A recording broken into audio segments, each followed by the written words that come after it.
ప్రపంచం నిన్ను వదిలేస్తే ఒంటరితనం, నువ్వు ప్రపంచాన్ని వదిలేస్తే ఏకాంతం.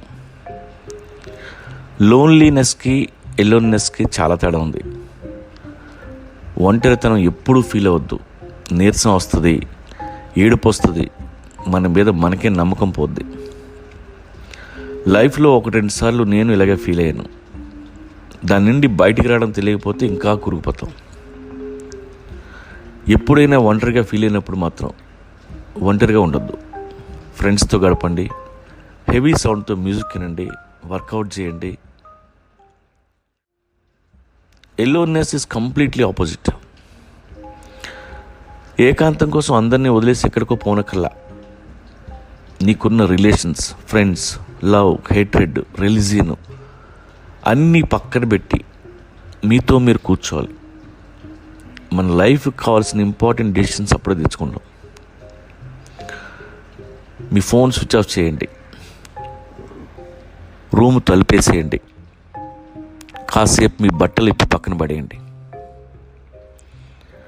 నిలువెత్తు పెద్ద అద్దం ముందు నిల్చోండి. ఆ అద్దంలో కనబడే ఎదవని అన్ని యాంగిల్స్తో చూడండి. వాడి పొట్ట, వాడు ఎలా ఉన్నాడో చూడండి. వాడి మీద మీకు చిరాకు వస్తుందా లేక ముద్దు వస్తున్నాడా మీకే అర్థం అవుద్ది. పందిలా తినకూడదు, కొంచెం ఎక్సర్సైజ్ చేస్తే బాగుండు అనిపిస్తే చెప్పండి వాడికి. ఆ తర్వాత వాడితో కూర్చుని ఒక పెగ్గేయండి. వాడి కళ్ళు పెట్టి కాసేపు వాడినే చూస్తూ ఉండండి. ఇప్పటి వరకు ఏం పీకెవరో నాకు కొడక అని అద్దంలో కనిపించే ఎదవని అడగండి. వాడు ఏం సమాధానం చెప్తారో జాగ్రత్తగా వినండి. కన్విన్సింగ్గా లేకపోతే ఒప్పుకోవద్దు. మీకున్న అన్ని డౌట్లు వాడిని అడగండి. వాడి విజన్ ఏంటి, నెక్స్ట్ 10 years కోసం వాడి దగ్గర ఏం ప్లాన్లు ఉన్నాయో అడగండి. లేవు అంటే మాత్రం వాడి మొహం మీద ఊసేయండి. పోనీ నెక్స్ట్ 1 year ప్లాన్ ఏమన్నా చెప్తాడేమో చూడండి.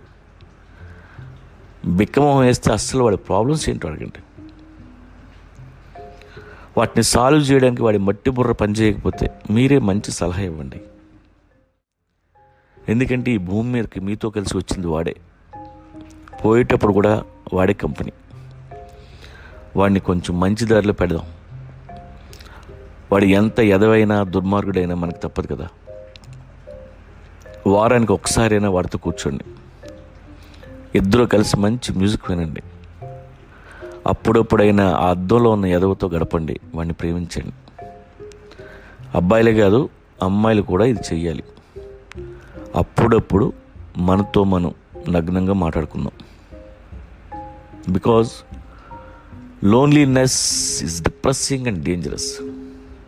Aloneness is spiritual and game changer.